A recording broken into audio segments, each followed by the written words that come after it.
Shalom, selamat pagi Bapak Ibu Saudara yang dikasihi Yesus Tuhan Allah yang luar biasa. Mari bersama-sama pagi hari ini kita satukan hati kita untuk memuji dan menyembah Tuhan. Mari bersama-sama kita masuk di dalam doa.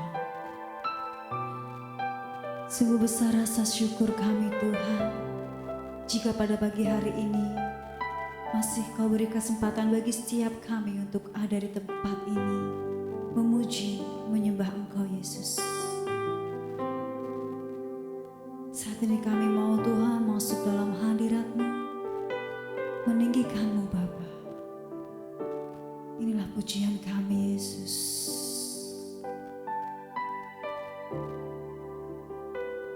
Engkau tahu di hatiku ada sejuta rindu untuk selalu bersamamu Yesusku. Izinkan ku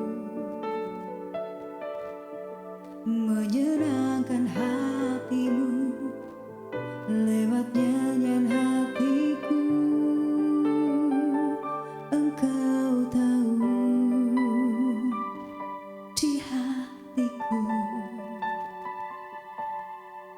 ada sejuta rindu untuk selalu bersamamu Yesusku.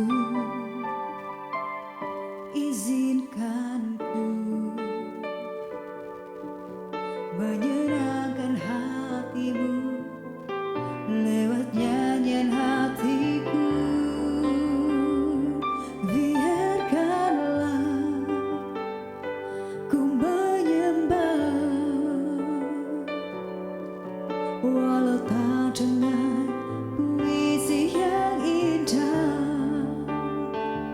Biarkanlah ku menyembah, memberikan hati diriku berserah dengan penuh kasih sayang. Biarkan Tuhan aku menyembah.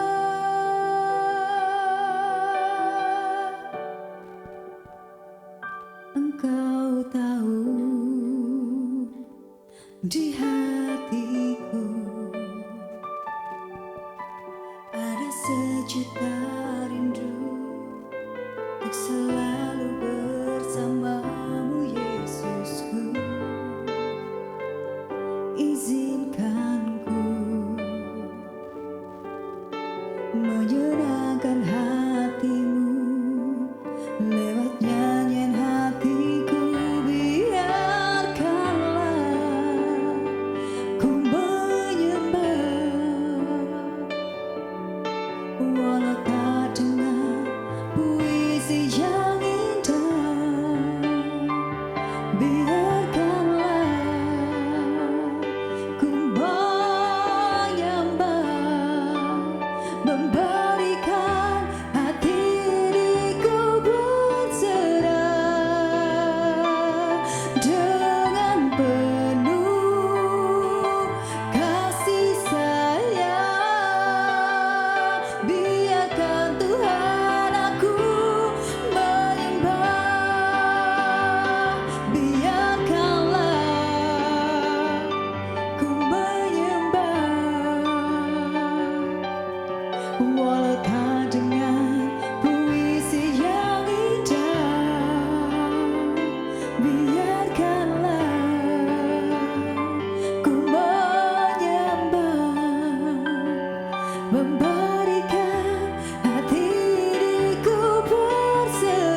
syukur Tuhan buat pujian yang luar biasa Tuhan.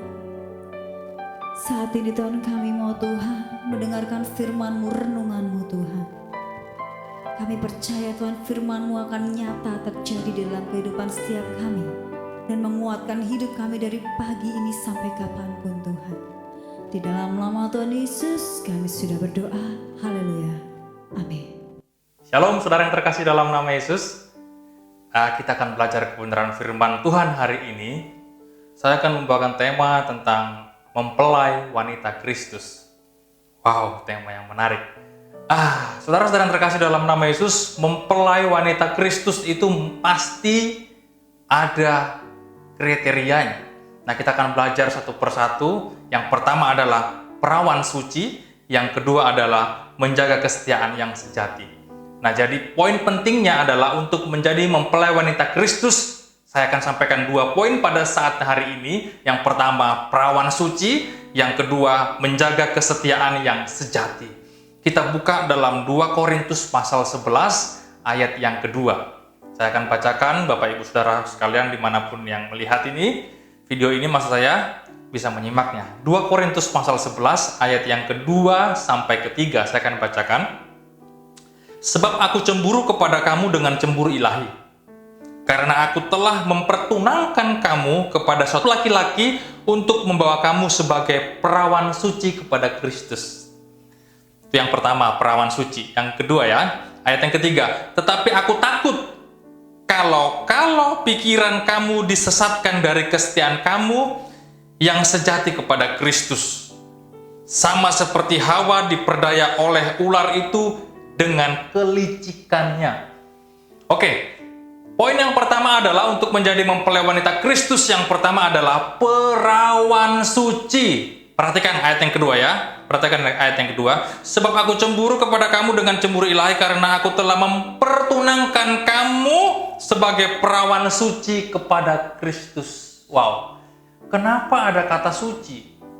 Kenapa bukan cuma perawan saja ditulis di situ? Nah, setelah saya pelajari, ternyata arti perawan suci, kalau saya baca dalam terjemahan lain, perawan suci di sini adalah seorang perawan yang murni memberikan kasihnya hanya kepada seorang saja, yaitu kepada orang yang akan menjadi suaminya. Jadi seorang yang perawan yang suci, dia hanya memberikan kasihnya, memberikan seluruh hidupnya kepada seorang saja yang dia kasihinya. Itu arti perawan yang suci atau jemaat yang hanya memiliki kasih kepada Kristus saja sebagai mempelai prianya. Nah, jadi Rasul Paulus kalau saya baca dalam terjemahan lain, di sini dia itu sebagai seorang bapak yang mempertunangkan, katanya tadi kan, mempertunangkan jemaat yang ada di Korintus kepada Kristus sebagai perawan yang suci. Artinya yang memberikan kasihnya hanya kepada Kristus saja. Itu arti perawan suci. Nah, untuk menjadi mempelai Kristus, untuk menjadi mempelai wanita Kristus, kita perlu menjadi seorang wanita perawan yang suci. Artinya, seorang perawan yang suci hanya memberikan kasihnya seluruh hidupnya kepada satu orang pria saja, bukan kepada yang lain. Nah, kalau ditarik ke konteks jemaat, Rasul Paulus mau supaya jemaat yang ada di Korintus hanya memberikan kasihnya kepada Kristus saja. Nah, itu artinya. Nah, karena begini saudara-saudara. Kalau kita lihat dunia sekarang, ini maaf dalam konteks keperawanan. Ini kapan hari saya makan di sebuah tempat, di depan saya ada 3 atau 4 ibu-ibu lagi cerita-cerita. Saya jaraknya cuma 1 meteran. Mereka cerita dengan suara yang lantang. Wah, zaman saiki yen ora ditengisi ora dadi. Pokoknya yen duwe anak kuwi yen ora disetujui, kalau punya anak enggak direstuin orang tuanya, dihamilin aja. Terus ibu yang satu, iya zaman sekarang memang gitu. Ibu yang satu, memang iya ngene seperti saudara yang terkasih, kalau di sini orang yang perawan, orang yang perawan yang benar-benar perawan yang suci hanya memberikan kesuciannya kepada seorang pria yang dikasihnya. Itu kalau perawan yang sejati, yang suci. Nah, kalau di sini konteksnya kita sebagai jemaat, konteksnya waktu itu jemaat di Korintus, Rasul Paulus sebagai bapaknya waktu itu menginginkan supaya jemaat hanya memberikan kasihnya kepada Kristus saja, jangan kepada yang lain. Nah, begini loh. Kalau kita mau menjadi mempelai wanitanya Kristus, jangan kita bagi kasih kita kepada hal-hal yang lain, hanya kepada Kristus. Jangan kita bagi kasih kita kepada dunia di luar daripada yang berkenan daripada Tuhan. Wow, saudara yang terkasih dalam nama Yesus Kristus. Nah, poin yang kedua, yaitu menjaga kesetiaan yang sejati. Ayat yang ketiga, tetapi aku takut kalau pikiran kamu disesatkan dari kesetiaan kamu yang sejati kepada Kristus. Nah, untuk kita menjadi mempelai wanitanya Kristus, kita perlu menjaga kesetiaan yang sejati. Dalam terjemahan lain adalah kemurnian hati. Apa artinya? Nah, begini saudara-saudara, kalau dalam konteks di sini menjaga kesetiaan hati, perhatikan di sana, dibandingkan dengan sama seperti Hawa diperdayakan oleh ular itu dengan kelicikannya. Artinya begini saudara, kalau kita ingin menjadi mempelai wanitanya Kristus, kita jangan mau diperdaya oleh kelicikan dosa dunia ini. Itu poinnya. Nah, digambarkan seperti Hawa dan Adam tadi, diganggu oleh ular. Ular itu menggambarkan kelicikan dosa yang ada di dunia ini. Kita jangan mau terkontaminasi. Nah, Rasul Paulus menegaskan lagi ayat yang keempat. Coba perhatikan ayat keempat ya. Sebab kamu sabar saja jika ada seorang datang memberitakan Yesus yang lain daripada yang telah kami beritakan, atau memberikan kepada kamu roh yang lain daripada yang telah aku terima, atau Injil yang lain daripada yang telah kamu terima. Nah, jadi ternyata jemaat di Korintus itu masih menerima ajaran dari orang-orang yang lain, yaitu tentang Yesus yang lain, tentang Injil yang lain, tentang roh yang lain. Mereka masih ada dalam dunia seperti itu. Nah, ini yang disebut mereka membagi hati tadi. Mereka masih mau menerima dengan sabar ajaran tentang di luar Yesus, Injil di luar Yesus, roh di luar roh Tuhan. Nah, mereka dengan sabar menerima itu. Makanya Rasul Paulus mau, jangan sampai pikiran kamu itu diganggu seperti liciknya ular tadi. Digambarkan seperti Adam dan Hawa yang diganggu dengan kelicikan ular tadi.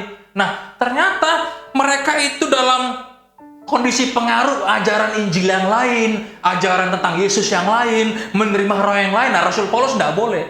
Nah, ini yang ditakutkan Rasul Paulus, supaya mereka itu jangan sampai terjerumus dalam hal seperti itu. Makanya aku takut kalau kamu itu lari dari kesetiaan yang murni tadi.